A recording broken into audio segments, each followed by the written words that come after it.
నమస్తే, నేను మీ పద్మావతి. ఈరోజు మనతో పాటు దైవజ్ఞ బ్రహ్మశ్రీ వీరాపురం సుబ్రహ్మణ్య స్వామి గారు ఉన్నారు. మరి ఆయనతో మాట్లాడేద్దాం. నమస్కారం గురుగారు. శుభాశీస్సులండి. గురుగారు, మే నెలలో చూసుకున్నట్టయితే సింహరాశి వారికి అసలు వీరికి గోచారం ప్రకారం ఏ విధంగా ఉంటుందంటారు? దాంతో పాటుగా వీరు ఏ పనులు చేసుకోవడం శుభం ఇస్తుందంటారు, ఏ పనులు చెయ్యకపోవడం వల్ల ఇంకా జాగ్రత్తగా ఉండొచ్చు అంటారు? చాలా మంచి విషయమేనండి. సింహరాశి వాళ్ళు ఈ యొక్క మే నెలలో ఒక మాటలో చెప్పాలంటే నక్క తోక తొక్కినట్టే అన్నట్టుగా ఉంటుంది. ఇదేమిటి స్వామి ఇలా మాట్లాడుతున్నారు అనుకుంటారు చూసేవాళ్ళు. అయితే విషయం ఏంటంటే వీళ్ళకు పాపం చాలా ఏళ్ల నుంచి కూడా అన్ని విషయాలలో కూడా కష్టపడుతూ వస్తున్నారు. ప్రతి విషయానికి కూడాను. ఒకటి కాదులేండి, వివాహాల విషయంలోనూ ఆలస్యం జరిగాయి. లేదు, వివాహమైన వాళ్ళు భార్యాభర్తల మధ్య బాగా మనస్పర్ధలు, గొడవలు, కొట్లాట్లు, కోర్టు వ్యవహారాలు, విడిపోయినటువంటి సమస్యలు, లేదా ఎక్కువగా అధికంగా ఎడబాట్లు, వీటితో పాటు మళ్ళీ ఆర్థిక సమస్యలు, అటు పుట్టింటి నుంచి సమస్యలే, మెట్టినింటి నుంచి సమస్యలే, అటు ఉద్యోగాల్లోనూ సమస్యలే. ప్రతి విషయాల్లో ప్రతి దాంట్లో కూడా ఈ రాశి వారికి బాగా కష్టాలు పడ్డారండి. అయితే ఈ మే నెలలో మాత్రం వీళ్లకు ఆ సమస్యల నుంచి బయటపడతారు. సింహరాశి వాళ్ళు ఈ మే నెలలో అయితే ఓవరాల్గా సంవత్సరాంతం తీసుకుంటే మాత్రం కష్టాలు ఉన్నాయి, కానీ ఈ మే నెలలో సంతోషకరమైన జీవితాన్ని గడుపుతారు. ఎండాకాలంలో వర్షం పడితే ఎలాగుంటుందో, ఎండలు మంచి ఎండల్లో వర్షం పడితే ఎలా ఉంటుంది? ఇప్పుడు అదే కదండి జరుగుతుంది. అసలు ఏంటో అర్థం కావట్లేదు. వాతావరణ మార్పులు కూడా అలాగే ఉన్నాయి. ఇప్పుడు ఎండాకాలంలో వర్షాలు పడుతున్నాయి. అట్లాగే వీళ్ళ జీవితంలో కూడా ఇంకా మంచి రోజులు ఉన్నాయి అని ఇదొక గుర్తు. ఆ టైప్లో మే నెల అనేది వీళ్ళకు కలిసి వచ్చే కాలమే, మంచి అనువైన మాసం అని చెప్పాలి సింహరాశి వాళ్ళకి. ఈ రాశి వాళ్ళకి ఆర్థికంగానూ పర్వాలేదు. అంటే ఏంటంటే ఈ నెలలో కూడా వీళ్ళు గృహయోగం కొనే అవకాశాలు కూడా ఉన్నాయి. ఒకవేళ లేని పక్షాన కూడా ప్రయత్నం చేసుకుంటే నెరవేరుతుంది. ఇంకొకటి కూడా చేసుకుంటే మరి ఏమిటి, మనము తర్వాత ఫ్యూచర్లో దీన్ని తీర్చగలమా అనే డౌట్ కూడా వస్తూ ఉంటాయి. మనం కొన్న సమయం బాగుంది కాబట్టి కష్టపడైనా సరే ఏదో ఒక రకంగా దాన్ని తీర్చుకుంటూనే వెళ్ళగలరు. సమయం అనేది ముఖ్యం. అదే ఇంగ్లీష్ వాళ్ళు ఏమంటారు, గుడ్ టైం అంటారు. గుడ్ టైం బాబు, గుడ్ టైం. అట్లాగే శుభ సమయం అన్నట్టుగా శుభమాసం కాబట్టి ఈ మాసంలో నువ్వు అప్పు చేసి కొన్నా కూడా ఆ ఇంటికి ఎంతైతే అప్పు చేసావో దాన్ని ఏదో ఒక రకంగా తీర్చుకుంటూ పోగలవు. గృహం నిలబడిపోతుంది, అప్పు కూడా తీరుతుంది ఫ్యూచర్లో. మనం చేసినటువంటి సమయం అనేది ముఖ్యమైనటువంటిది. ఎవరికైనా కూడా, ఎంతటి వారికైనా ఎవరికైనా ఏ దానికైనా కూడా శుభ సమయం అనేదే ముఖ్యమైనది.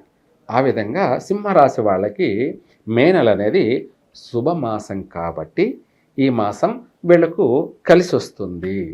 చక్కగా విద్యార్థులకు కూడా కలిసి వచ్చే అవకాశాలు ఉన్నాయి ఈ మే నెలలో. అలాగే వాహనం కొనాలనుకున్న వాళ్ళు ఈ నెలలో కొనవచ్చు. మళ్ళీ తర్వాత కొన్నట్టయితే ఇబ్బందులు ఎదురయ్యే అవకాశం ఉంది. ఈ మే నెలలో కొనుక్కోవచ్చు వాహన యోగం. ఈ మే నెలలో కొనడం వల్ల వీళ్ళకు దానివల్ల నష్టమేమీ ఉండదు. శుభమాసంలో కొన్నాం కాబట్టి అది జీవితాంతం కలిసే వస్తూ ఉంటుంది. ఒకవేళ కలిసి రాకపోయినా నష్టం మాత్రం జరగకుండా ఉంటుంది.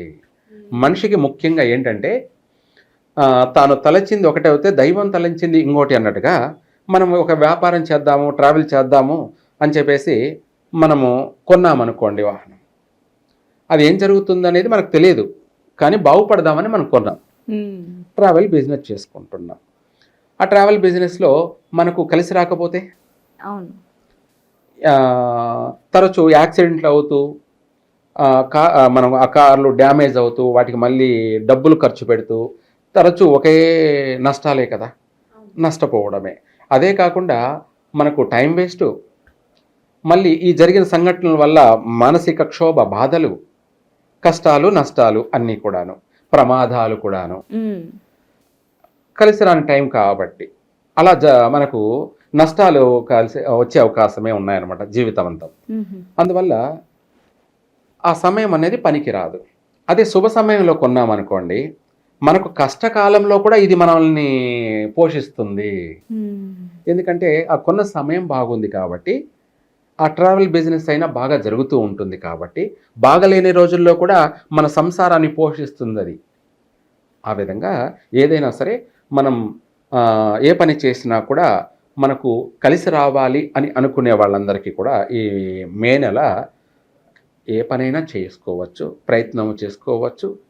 అలాగే కొంత తొందరపాటు కూడా నిర్ణయం తీసుకోవచ్చు కూడా, ఉహు, చేయొచ్చు. అలాగే ఆర్థిక పరంగా కలిసి వచ్చే అవకాశం ఉంది. వివాహ ప్రయత్నాలు అనేది కూడా ఈ నెలలో ప్రారంభం చేసుకోవచ్చు. లేదంటే ఆల్రెడీ ప్రయత్నం చేసి ఉన్నటువంటి వాళ్ళకి ఈ నెలలో శుభవార్తలు వింటారు. ఉహు, వివాహాలు నిశ్చయమవుతాయి. ఉమ్, అలాగే అనుకోకుండానే వివాహం కూడా జరిగిపోయే అవకాశాలు కూడా ఉన్నాయి. అనుకోకుండా అంటే హడావిడిగా జరిగిపోయే అవకాశాలు కూడా ఉన్నాయి.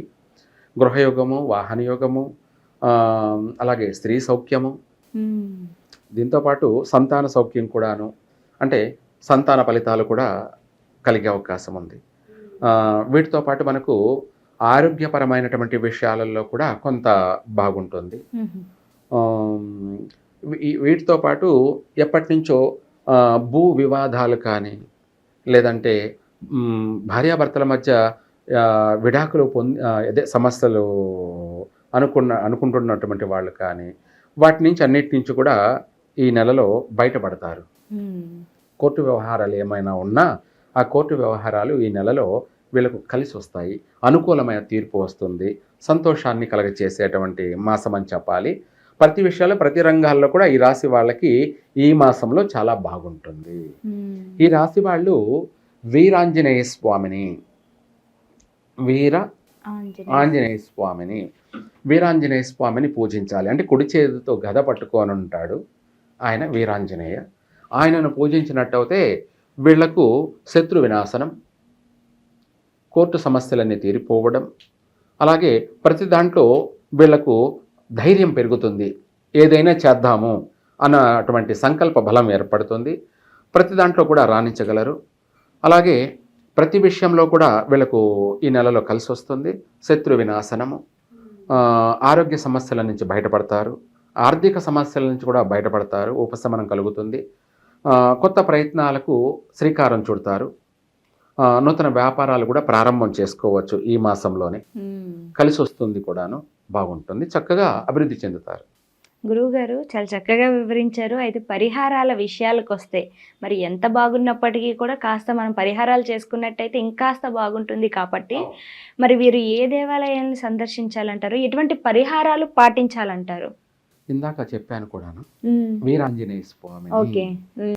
ఓన్లీ సింహరాశి వాళ్ళు వీరాంజనేయ స్వామిని మాత్రమే దర్శనం చేసుకోవడం, పూజించడం కానీ, ఇంకా చెప్పాలంటే ఆయనకు వడమాలలు వేయడం కానీ.